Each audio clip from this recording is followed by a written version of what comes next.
नमस्कार विद्यार्थी मित्रांनो, आपण पेपर नंबर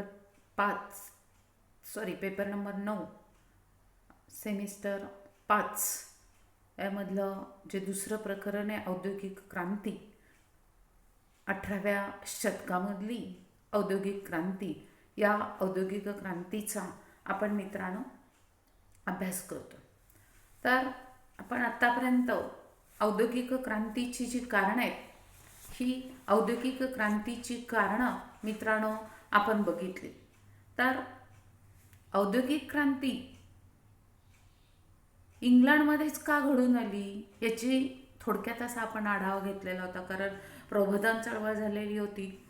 धर्मसुधारणा चळवळ जे ह्या धर्मसुधारणा चळवळीचा परिणाम होता. इंग्लंडमध्ये गतिमान झालेली लोकशाही व्यवस्था असलेली आपल्याला दिसून येते. विस्तीर्ण समुद्रकिनारा होता, धाडशी खलाशी होते, प्रबळ आळमार होतं, व्यापारी उद्योगपती, व्यापारी कंपन्यांचा उदय झालेला होता. औद्योगिक क्रांतीसाठी प्रशासनाचं प्रोत्साहन जे हे प्रशासनाचं प्रोत्साहन असलेलं आपल्याला दिसून येतो. त्याचबरोबर अनेक जे संशोधक होते, या संशोधकांनी अनेक जे शोध आहेत, हे अनेक शोध लावलेले आपल्याला दिसून येतात. कापड उद्योगासाठी आवश्यक असणारं जे दमट हवामान आहे, हे दमट हवामान तिथं असलेलं आपल्याला दिसून येतो. कारखान्यासाठी आवश्यक असणाऱ्या खनिज आणि दगडी कोळशांची उपलब्धता तिथं होती. जे ह्या सगळ्या कारणांच्यामुळं औद्योगिक क्रांती जे ही औद्योगिक क्रांती इंग्लंडमध्ये घडून आली, याचा मित्रांनो आपण जो अभ्यास आहे हा आपण अभ्यास केलेला दिसून येतो. त्याच्यानंतर मग इंग्लंड व्यतिरिक्त इतर जे देश होते, ह्या इंग्लंड व्यतिरिक्त इतर देशामध्ये जी क्रांती आहे, ही क्रांती का नाही घडून आली? औद्योगिक क्रांतीला पूरक असं वातावरण, पूरक असे घटक होते, परंतु इंग्लंडमध्ये औद्योगिक क्रांती घडली आणि या राष्ट्रांच्या मध्ये औद्योगिकरणाला सुरुवात झाली. इंग्लंड व्यतिरिक्त या देशामध्ये औद्योगिक क्रांती का घडून आली नाही याचा अभ्यासही आपला महत्त्वाचा ठरतो. पहिला फ्रान्स. इंग्लंडपेक्षा फ्रान्सचा व्यापार हा काळ जर आपण घेतला तर या काळामध्ये मोठा होता. लोकसंख्या जास्त होती. इंग्लंडपेक्षा बाजारपेठेंची संख्या फ्रान्सकडे अधिक होती. देशामध्ये मोठ्या प्रमाणामध्ये भांडवल उपलब्ध होतं, परंतु औद्योगिक क्रांती तिथं होऊ शकली नाही. कारण 1789ची फ्रेंच राज्यक्रांती आणि 1789च्या फ्रेंच राज्यक्रांतीमुळं फ्रान्समधील राजकीय स्थैर्य संपुष्टात आलं. इंग्लंडमध्ये याच्या उलट परिस्थिती होती. इंग्लंडला राजकीय स्थैर्य लाभलेलं होतं. लोकसंख्या कमी असल्यानं यांत्रिक उत्पादन पद्धतीची गरज वाटत होती.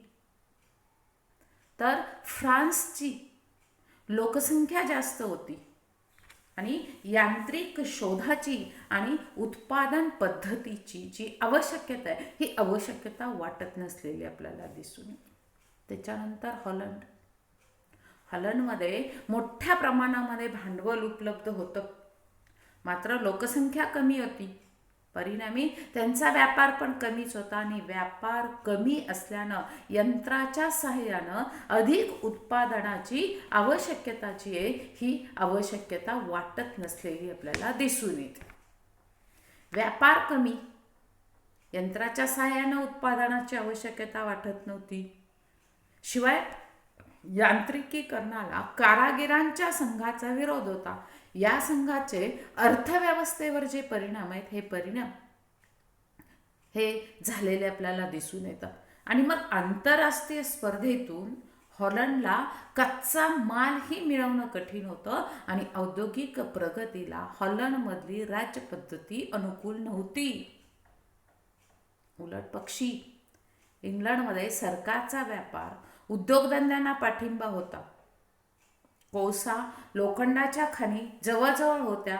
आरमार प्रबळ होतं आणि या आरमाराच्या संरक्षणाखाली इतर देशांशी आणि वसाहतीमध्ये व्यापार करणं किंवा कच्चा माल मिळवणं इंग्लंडला शक्य झालेलं आपल्याला दिसतं. त्यामुळे इंग्लंडमध्ये औद्योगिक क्रांती झालेली आपल्याला पाहायला मिळतं. त्याच्यानंतर स्पेन. स्पेनमध्ये या काळामध्ये औद्योगिक क्रांतीला अनुकूल घटक होते, तरी देखील इथं औद्योगिक विकास झाला नाही. कारण स्पेनमधील राजकीय आणि धार्मिक परिस्थिती बिकट होती. तर इंग्लंडमध्ये राजकीय स्थैर्य होतं.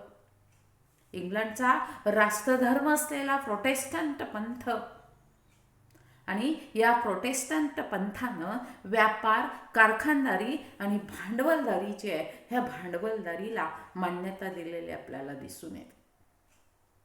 त्याच्यानंतर जर्मनीमध्ये या काळामध्ये भांडवल जे होतं ह्या भांडवलाची कमतरता होती. अंतर्गत जकात पद्धती औद्योगिक विकासाला अडथळा निर्माण करत होती.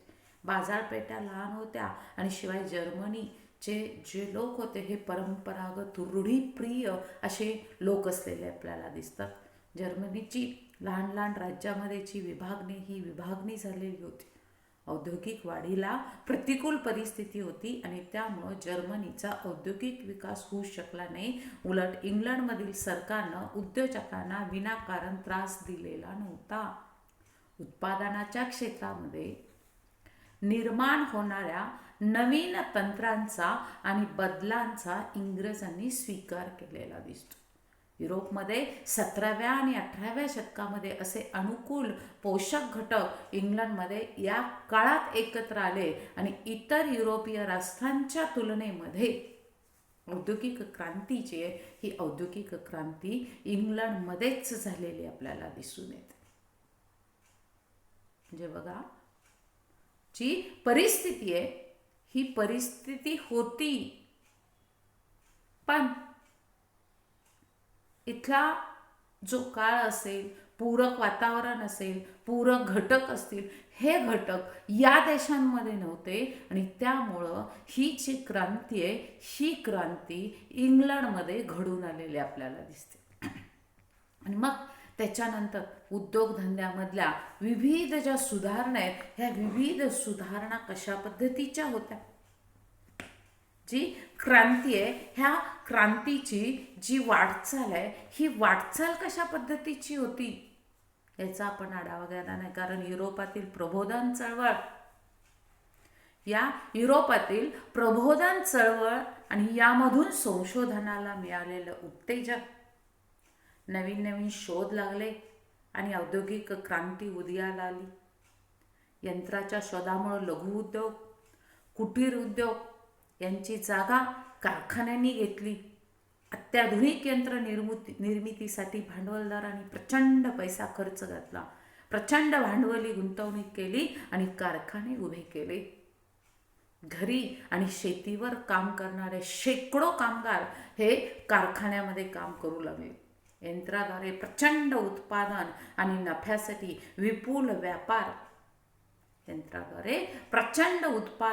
आणि नफ्यासाठी विपुल व्यापार हे औद्योगिकरणाचं सूत्र झालेलं आपल्याला दिसतं.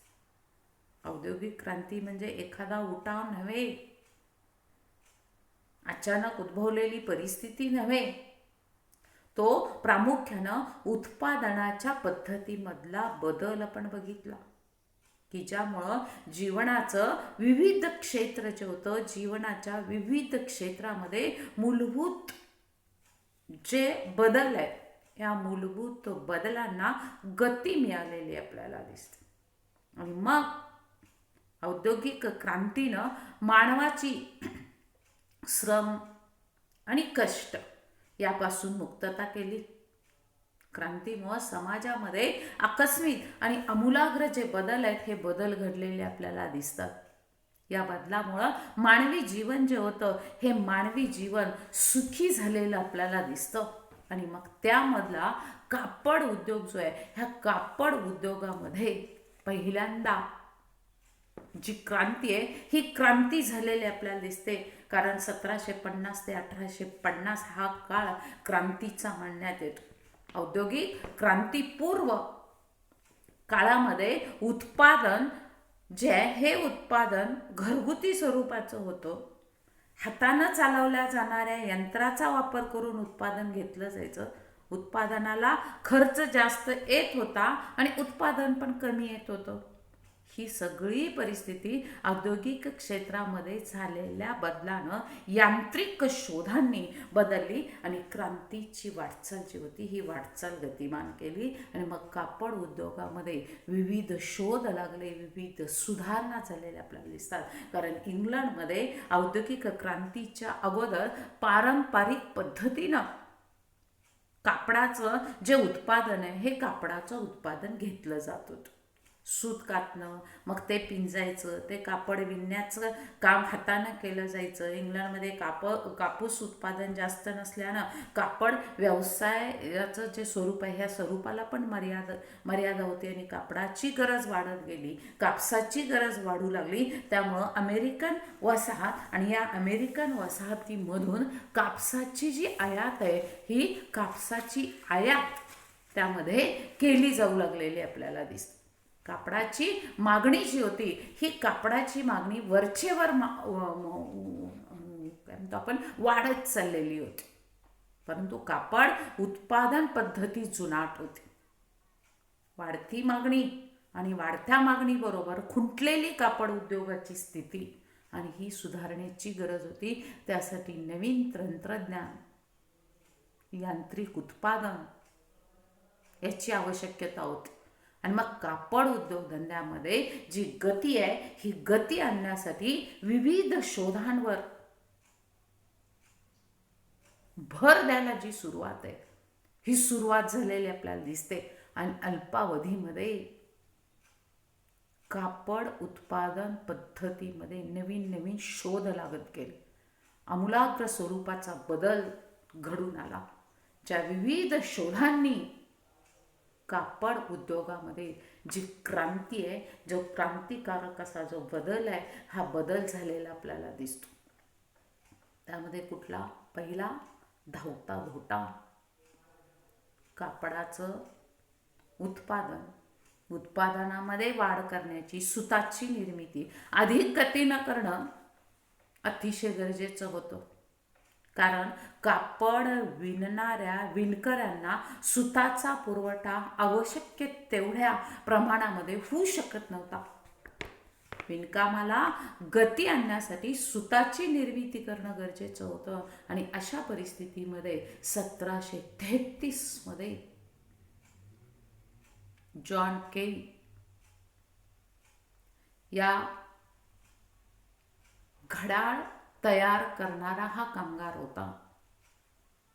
या घड्याळ तयार करणाऱ्या कारागिरानं जॉन केनं धावता घोटा, फ्लाइंग शटल हे जे यंत्र होतं, या यंत्राचा शोध मित्रांनो लावलेला आपल्याला दिसतो. या यंत्रामुळं सूत गुंपण्याची प्रक्रिया जी आहे ही प्रक्रिया जलद झालेली आपल्याला दिसते. आणि धावत्या धोट्यामुळं 2 विणकरांचं काम जे होतं हे काम 1 विणकर करू लागलेला आपल्याला दिसतो. त्यामुळे जादा कापड जे आहे, जादा कापड विणण्याची सोय झालेली आपल्याला दिसते. बघा, आपण कापड उद्योगातल्या ह्या सुधारणा बघतोय, त्याची वाटचाल कशी आहे ती बघतोय. म्हणजे उद्योगधंद्यात आणि उद्योगधंद्यातल्या या सुधारणामधला पहिला उद्योग होता कापड उद्योग. आणि या कापड उद्योगामध्ये विविध शोध लागले, विविध सुधारणा झाल्या. त्यामध्ये पहिली जी कुठली होती ती धावता धोटा. जॉन के, लक्षात ठेवा नाव, जॉन के. जॉन केनं धावता धोटा, फ्लाइंग शटल या यंत्राचा शोध लावला. आणि या यंत्रामुळं सूत गुंफण्याची जी प्रक्रिया आहे ही प्रक्रिया सोपी आणि जलद झाली. आणि धावत्या धोट्यामुळं 2 विणकरांचं काम 1 विणकर करू लागला. आणि त्यामुळं जादा कापड विणण्याची सोय इथं झालेली आपल्याला दिसते. त्याच्यानंतर चरखा, स्पिनिंग जेनी. कापड विणण्याची शक्ती वाढली, सुताचं उत्पादन वाढवणं गरजेचं होतं. आणि 1738 मध्ये लेविस पॉल आणि जॉन वॅट यांनी रोल स्पिनिंग नावाचं एक जे तंत्र आहे, ह्या तंत्राचा शोध लावला, परंतु याचा फारसा काही फायदा झाला नाही, कारण या तंत्रामध्ये सुताला ताण बसून ते जे सूत होतं हे सूत तुटायला लागलं. मग यावर मात करण्यासाठी इंग्लंडच्या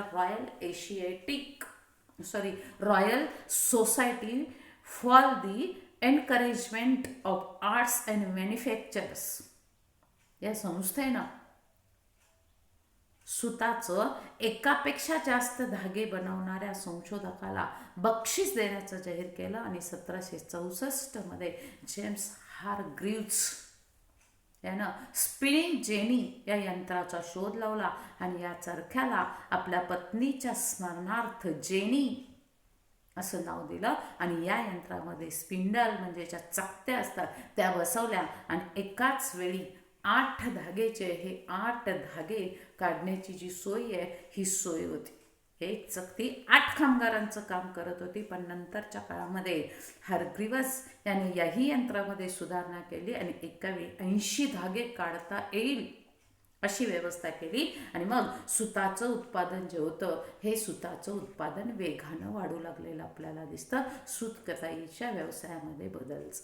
त्याच्यानंतर स्पिनिंग फ्रेम, जल चौकट म्हणतो आपण त्याला, जेम्स हारग्रीव्ज यानं शोधलेल्या स्पिनिंग जेनीमधून मोठ्या प्रमाणामध्ये सूत तयार होत होतं, परंतु त्या धाग्याला पीळ कमी होता आणि पीळ कमी असल्यानं ताणण्यासाठी किंवा उभ्या विणकामासाठी त्याचा उपयोग होत नव्हता. त्या धाग्याचा उपयोग फक्त 8च्या विणीसाठी होत होता आणि शिवाय स्पिनिंग जेनी हातानं चालवावी लागत होती. आणि यावर मात करत रिचर्ड आर्कराइट या संशोधकानं 1789 स्पिनिंग फ्रेम या यंत्राचा शोध लावला आणि रिचर्ड आर्कराइट यानं पॉल आणि वॅट यांच्या यंत्रामध्ये बदल केला. या यंत्राचा शोध लावला. प्रथम हे यंत्र घोड्याच्या साहाय्यानं चालवलं जायचं, परंतु 1771 हेच यंत्र पाण्याच्या शक्तीवर चालण्याची सोय व्हावी म्हणून त्याला जलचौकट असं संबोधलं जाऊ लागलेलं आपल्याला दिसतं. या यंत्राच्याद्वारे निघणाऱ्या जे सूत होतं हे सूत पिळदार होतं आणि विणकामामध्ये त्याचा जो उपयोग आहे हा उपयोग होत होता उभ्या आणि आडव्या धाग्यासाठी तो करत असलेला आपल्याला दिसतात. आणि या शोधामुळं कारखाना पद्धतीची स्थापना व्हायला मदत झाली. त्याच्यानंतर क्रॉम्प्टन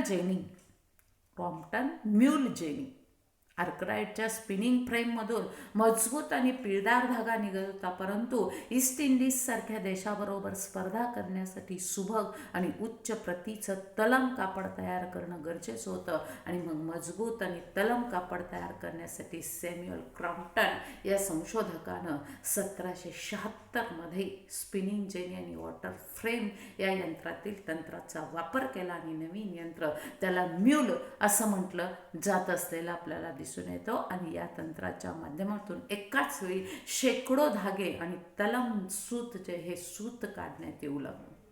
त्याच्यानंतर पॉवरलूम यांत्रिक माग म्हणतो आपण. कापड उद्योगामध्ये विविध शोधामुळे सुताचं उत्पादन वाढलं. सुताचं वाढतं प्रमाण आणि ते विणण्याचं काम यातला समतोल राहिला नाही, कारण चांगल्या विणकरांची कमतरता भासू लागली. परिणामी विणकरांचे पगार वाढले आणि विणकरही त्यावेळी मिळेनासे झाले. आणि मग यावर मात करण्यासाठी यांत्रिक मागाचा शोध लावणं गरजेचं असलेलं आपल्याला दिसून येतं. त्याच्यानंतर कॉटन जेनी किंवा जीन एली व्हिटनी हा जो अमेरिकन संशोधन होता, यानं कापूस साफ करण्याच्या म्हणजे जी सरकी असते आपली ही सरकी बाजूला करण्याच्या यंत्राचा शोध 1793 लावला. त्याला कॉटन जेनी किंवा जीन म्हणतात. पूर्वी कापसातील सरकी बाजूला करण्याची जी प्रक्रिया ही प्रक्रिया हातानं करावी लागायची, परंतु या शोधानं ही प्रक्रिया अधिक गतिमान झाली. आणि मग कापड उद्योगातले इतर काही महत्त्वाचे शोध लागले. इंग्लंडमधील औद्योगिक क्रांतीच्या दरम्यान या शोधांच्या व्यतिरिक्त आणखी काही महत्त्वाचे शोध होते. जॉन रोबक या संशोधकानं कापड स्वच्छ करायचं, ते रंगवायचं, ते धुवायचं, ते वाळवायचं, यासाठी जी रासायनिक प्रक्रिया असते ही रासायनिक प्रक्रिया शोधून काढली. त्यामुळे कापड उत्पादन प्रक्रिया सुलभ झाली. 1803 विल्यम रॅन्डलिक आणि थॉमस जॉन्सन यांनी एडमंड कार्टराइटच्या यंत्रमार्गात बदल केला आणि कापसाचा धागा जो आहे हा धागा आपोआप पुढच्या प्रक्रियेला जाऊन कापड विणण्यासाठीच्या मार्गापर्यंत तो कसा पोहोचेल हे बघितलं. एलियस हॉव यांना 1846 शिवण यंत्राचा शोध लावला. थॉमस वेल यांना 1863 सिलेंडर छपाईचा शोध लावला आणि या शोधामुळे हातानं ठसे उमटायची आवश्यकता राहिली नाही. या छपाईच्या यंत्राच्या शोधानं कापड उद्योगात क्रांती घडलेले आपल्याला दिसतात. मग कापड उद्योगामध्ये जे विविध शोध लागले किंवा जे नवीन तंत्रज्ञान निर्माण झालं त्याच्या परिणाम त्याचं जे स्वरूप आहे हे स्वरूप कापड उत्पादन क्षेत्रामध्ये आमूलाग्र जो बदल आहे हा बदल झाला. उत्पादन क्षमता जी ही क्षमता शेकडो पटीनं वाढलेली आपल्याला दिसते आणि हॉरॉक्स या संशोधकानं बनवलेल्या स्वयंचलित लोखडी मागांची संख्या 1815 3000 इतकी होती. 1834 ती 1,00,000 एवढी झाली. त्यामुळे कापड उत्पादनात विक्रमी वाढ झाली आणि नवीन शोधावर आधारित बाष्प शक्तीवर चालणारी पहिली कापड गिरणी ही कापड गिरणी नॉटिंगहॅम इथे पॅपलविल इथं सुरू झालेली आपल्याला दिसून येते. आणि ह्या कापड उद्योगामध्ये जी सुधारणा आहे, जी क्रांती आहे, ही क्रांती मोठ्या प्रमाणामध्ये झालेली आपल्याला दिसते. आणि जगभर हक्काच्या बाजारपेठा ज्या आहेत ह्या हक्काच्या बाजारपेठा इंग्लंडकडं असलेल्या आपल्याला दिसून येतात. त्यामुळे इंग्लंडचा कापड व्यवसाय जो होता हा इंग्लंडचा कापड व्यवसाय अगोदरच प्रगतीपथावर झालेला आपल्याला दिसून येत्या. कापड गिरण्या ज्या होत्या ह्या मोठ्या प्रमाणामध्ये उभ्या राहिलेल्या आपल्याला दिसून येतात आणि त्यामुळे कापडाला प्रचंड अशी जी मागणी आहे ही मागणी येऊ लागली. कारण यंत्रावर तयार होणारं कापड अतिशय सुंदर, अतिशय सुबक हे आणि टिकाऊ असलेला आपल्याला दिसून येतो. त्यामुळे प्रचंड मागणीची ही प्रचंड मागणी आलेली आपल्याला दिसून येते. आणि जेव्हा ही मागणी वाढली त्यावेळी पुरवठा करणं गरजेचं असतं आणि म्हणून मग कापड गिरण्या ज्या आहेत ह्या कापड गिरण्या इंग्लंडमध्ये मोठ्या प्रमाणामध्ये होऊ लागलेल्या दिसतात. आणि इंग्लंडच्या अमेरिकेच्या ज्या वसाहती होत्या या वसाहतीमधून लांब धाग्याचा कापूस आहे हा कापसाचा पुरवठा इंग्लंडला मोठ्या प्रमाणामध्ये होत होता. आणि त्यामुळे जगभर हक्काच्या बाजारपेठा ज्या आहेत ह्या बाजारपेठा इंग्लंडमध्ये होता. आणि त्यामुळं इंग्लंडचा कापड व्यवसाय जो आहे हा इंग्लंडचा कापड व्यवसाय मित्रांनो मोठ्या प्रमाणामध्ये होत असलेला आपल्याला दिसून येतो. इंग्लंडचा जो कापड व्यवसाय आहे हा कापड व्यवसाय मोठ्या प्रमाणामध्ये होत असलेला आपल्याला दिसून येतो. म्हणजे इंग्लंडनं कापड उद्योगामध्ये ज्या विविध सुधारणा केल्या, विविध शोध लावले आणि या शोधामुळं हा जो उद्योग आहे हा उद्योग मोठ्या प्रमाणामध्ये सुरू झालेला आपल्याला दिसून येतो. तर हा उद्योग जी औद्योगिक क्रांती आहे ह्या औद्योगिक क्रांतीचं जी वाटचाल होती ही कापड उद्योगातली पहिली वाटचाल मित्रांनो असलेली आपल्याला दिसून येते. आणि मग त्याच्यानंतर पुढचं जे वेगवेगळे शोध लागलेले होते किंवा वेगवेगळ्या व्यवसायामध्ये जी सुधारणा झालेली होती ही सुधारणा आपण पुढचं जे लेक्चर आहे हे पुढच्या लेक्चरला मित्रांनो आपण घेणार आहे. धन्यवाद.